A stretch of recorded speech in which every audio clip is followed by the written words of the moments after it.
Facing so many tough issues these days. An economic crisis, millions of families losing their homes to foreclosure, and 2 wars.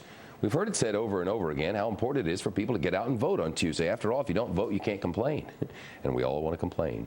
My next guest says some folks have no business voting at all.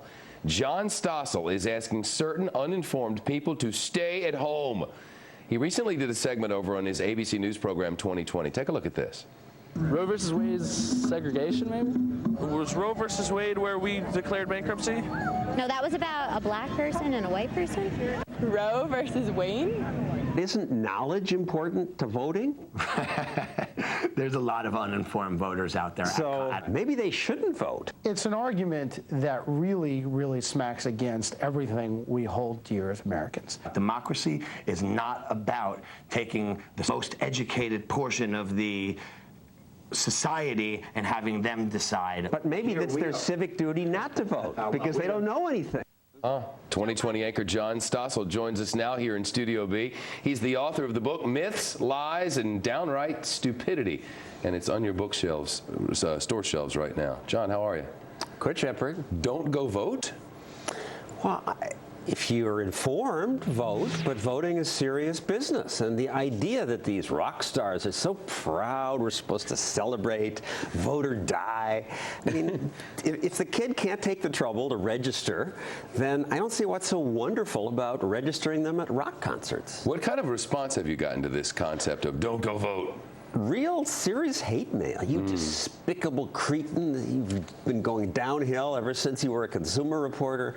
A lot of passion about that. I can't imagine you getting hate mail at ABC News. It seems almost impossible. Well, I get it. All right. So when you went out and talked to people, and one after another, it would appear, white person and a black person is the Roe v. Wade, and I mean they didn't seem to know. It felt like a little episode of jaywalking there. Yeah, and you could always find, it's not fair to pick on kids. We went to the Washington Mall. I had pictures of Obama and McCain. They knew who he was. Almost no one knew who Biden was. Wow. No one knew who Ruth Bader Ginsburg was, but everyone knew who Judge Judy was. So people who pay attention should vote, and I hope that means you, but if you're not paying attention, I don't see what's so great about getting you to vote. But don't you figure that the people who aren't paying enough attention to know what it is they're talking about don't realize they aren't paying enough attention, so they won't realize they shouldn't go vote? Maybe, but if they're not paying attention, they may not take the trouble to register. And so then what's so great about making it easy for them to register?